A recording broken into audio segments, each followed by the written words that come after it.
Well,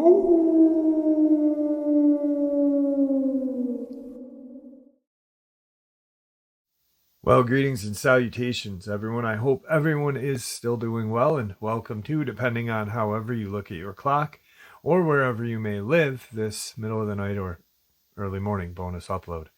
Before we jump into it, a couple links. As many of you know, I rely on Patreon, PayPal, channel membership, and the merch to help the channel to continue to grow and go. Links to Patreon, PayPal, and channel membership is in the description below, merch displayed directly under the video. Also, Dogman Frightening Encounters, Volume 1 through 3, the audiobook versions. They were written and researched by Tom Lyons, narrated and produced by me, Jeff Nadolny. The audiobook is available on Audible, Amazon, and iTunes, links to which are also in the description. Finally, last but definitely not least, if you'd really like to help support the channel to continue to grow and go, simply subscribe. It does not cost a cent. Click the like button. It takes half a second. If you don't want to miss out on any of the informative uploads I put out daily, click that bell icon. And folks, please leave a comment. Why? Well, because all of these things really do help the channel to continue to grow and go. And yes, folks, they definitely matter. Now, everyone, I have taken far too much of your time. Let's jump in to tonight's bonus, middle of the night, early morning, shall we? Today's first encounter. I first ran into the Dogman in Hancock County, Mississippi when I was 9 years old, then again at 17. And it made me feel as though something was always watching me whenever I got the courage to go back into the woods. You may or may not know what a vortex howler is, but I was in a field with my dad that was walking distance from our home, tossing the thing around. If you don't know what a vortex howler is, it's a small football with a tail and these little holes that cause it to make this cool whistling noise when it sails through the air. I probably sound like a salesperson as I write this, but the toy's a lot of fun. I wonder if they still make them. My dad and I were doing this thing where we were testing how far we could throw the vortex. My small arm couldn't throw it anywhere near as far as he could, and it was so much fun for me to watch how high and how far he could make it fly. I had basically assumed the role of being the dog during this activity, running to fetch it wherever it landed, just so he could throw it again. It was probably after 10 or so throws that it landed right near the edge of the forest. Once I made my way over to the woods, it was right before I was about to grab the vortex that I saw it. What was only probably a few yards into the woods was what I initially thought to be a very tall adult in a costume. The only reason why I thought that was because it was standing on two legs, just like a human. But I think it was when I saw the shape of the legs that even at such a young age, I was able to establish it couldn't be a human. Although the tall animal was silent while it stared at me, I could see its diaphragm inhaling and exhaling, as well as its muscular arms hanging, twitching.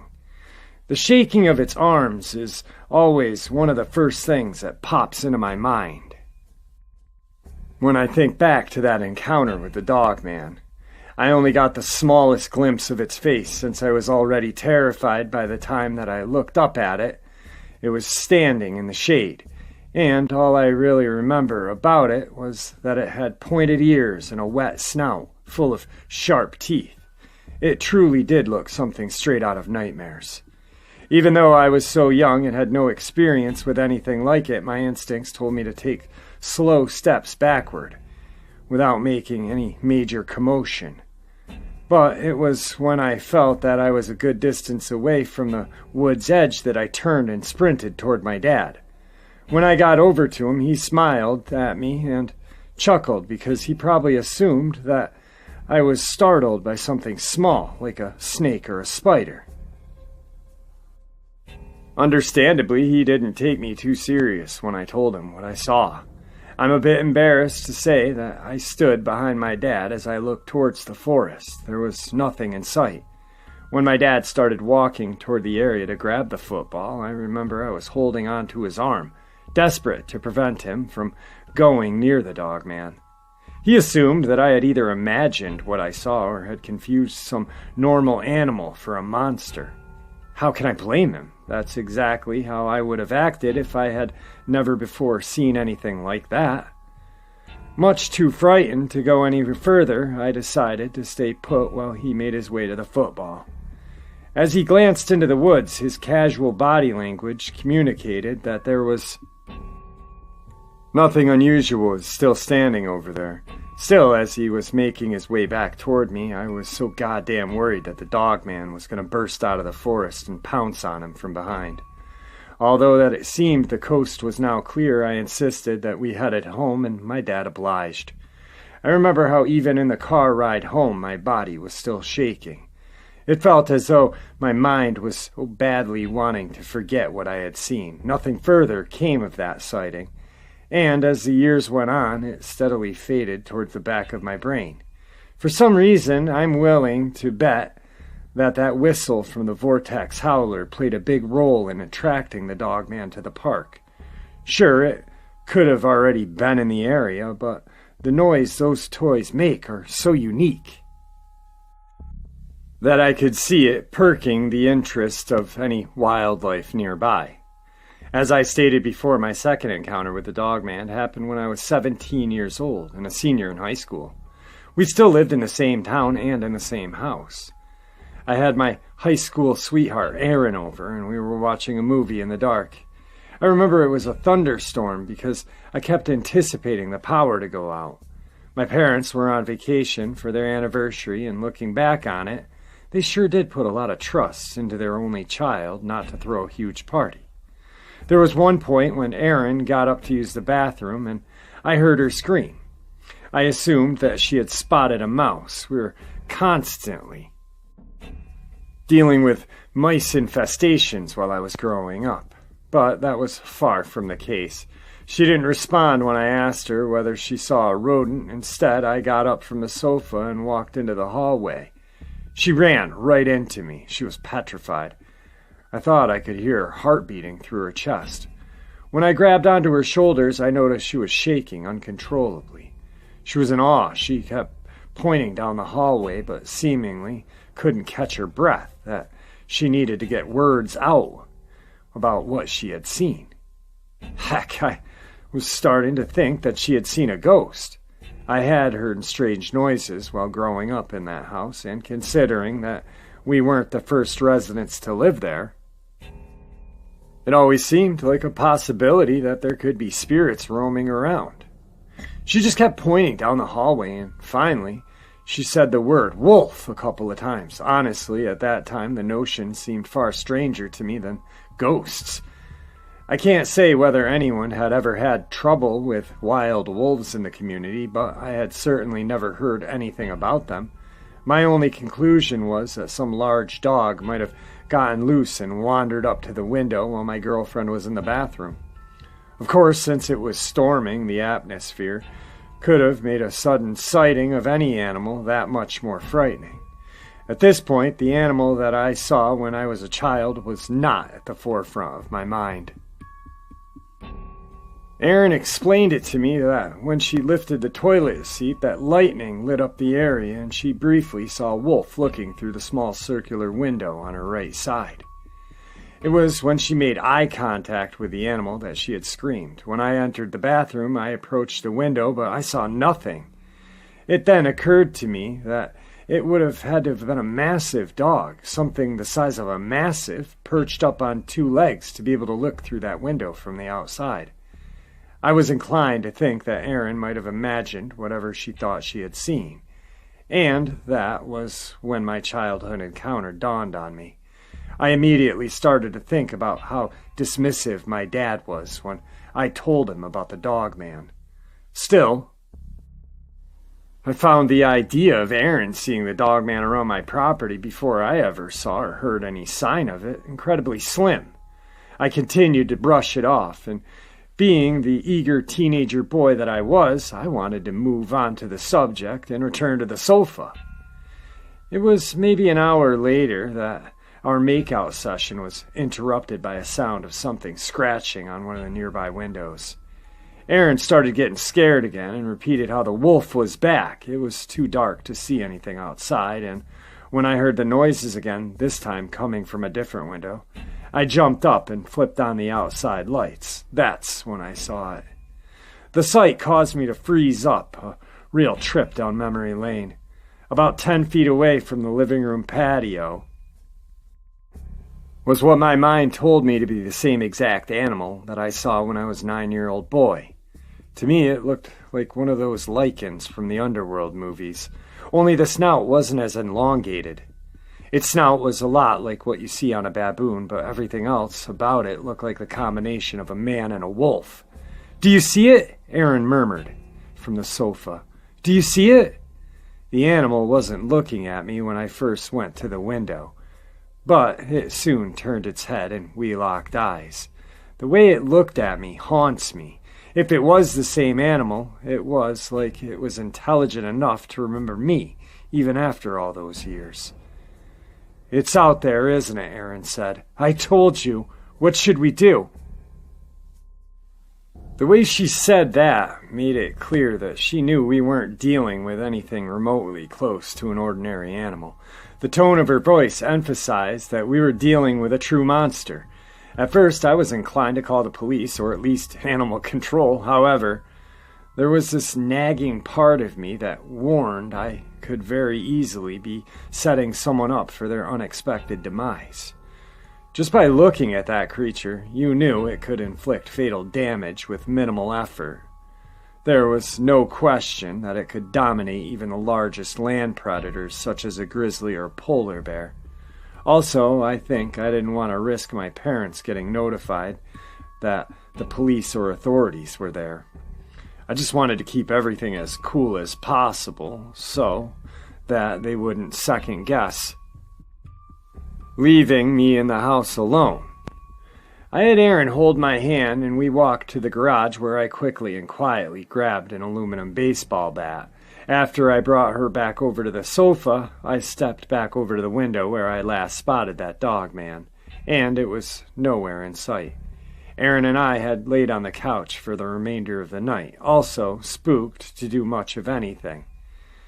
I remember how the next morning she had a bit of a rough time coming up with an excuse to give to her parents as to why she never made it home. I never saw the Dogman again after that night. I didn't tell too many people those experiences. It also makes me wonder how many strange things happen to people on this earth every day. All of those reports must make up the tiniest fraction of what truly goes on out there. Howdy everyone, my name's Andrew, and I'm from a very rural town in Oklahoma, known as Carmen. I'm 24 years old now, and this happened 2 years ago, so I was 22. There isn't a whole lot going on in my hometown, so when there's something that causes the tiniest bit of excitement, it feels like the entire town gets involved. The town started getting all worked up once domesticated dogs started to disappear from their properties. It was always that they were left to roam their respective yards, and it seemed like they ended up vanishing into thin air. There were never any bodies found, which led a lot of people to believe that someone was going around stealing dogs that they suspected might have been abused and needed a better home. But it got to the point where it started happening so regularly that the theory started to dissolve. The population of pets were dropping so rapidly that people who still did have their dogs started to keep them inside nearly 24 hours a day. I remember how there was one man who claimed he saw the devil leap into his neighbor's yard and snap their dog's neck and then run off with the body in an instant. There were a handful of very religious folks who seemed to believe this claim. However, many others began to acknowledge him as little more than a crazy old man. Sometimes in the middle of the night, you would be woken up by a rifle firing. It wasn't like that. You'd never heard that before. After all, coyotes did frequent the area, and sometimes folks would fire a shot off into the air to scare them away. But it started happening at such a high rate that people who never had any dogs of their own started to complain about all the noise. The disappearances of these dogs created so much of a controversy amongst the residents within the town. The mystery had gone on for so long that there became this unwritten rule of refraining of speaking about it. Unfortunately, that didn't prevent the horror from continuing. I had this one close friend, Kirsten, who had become very intrigued in the matter.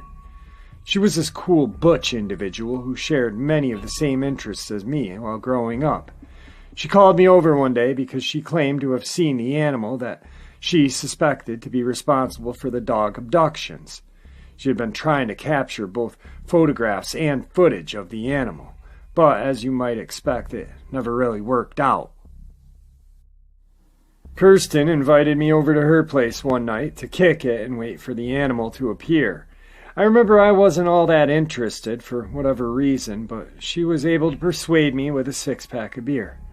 Shortly after I arrived, I watched Kirsten's older brother place a bunch of raw strip steak in various places around their backyard. The three of us had a good time that night, but saw nothing. I believe it was the following weekend when I went back and did a similar routine, only this time her brother thought it would be a better idea to hang meat from a few of the large trees that you could see from their backyard. We had a few beers and were sitting around in a space near one of the windows that was lit by nothing more than a few candles. It wasn't even that late in the night that we saw movement near the trees. At first, I thought we were looking at a mere coyote, a large one, but a coyote nonetheless. But it was when we watched it stand up on 2 feet and extend an arm way above its head to grab a piece of that strip steak that I knew this was unlike anything I had ever seen before. Kirsten's brother Jim explained that he hung the meat high up there so that it would instantly prove that this was no normal dog. Unlike other encounters I've heard and read, this creature didn't appear overly muscular or anything like that.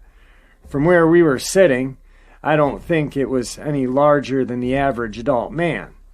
Because of all the other reports talking about how massive these things get,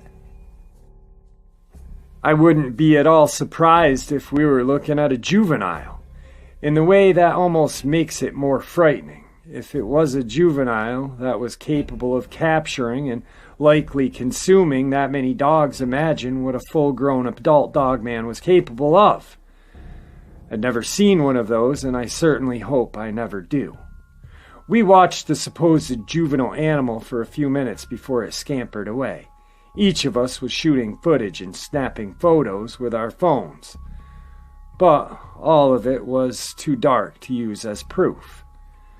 Jim didn't set up any lights near the tree at the time because he had convinced himself that the light setup would drastically decrease the chances of being able to attract the animal.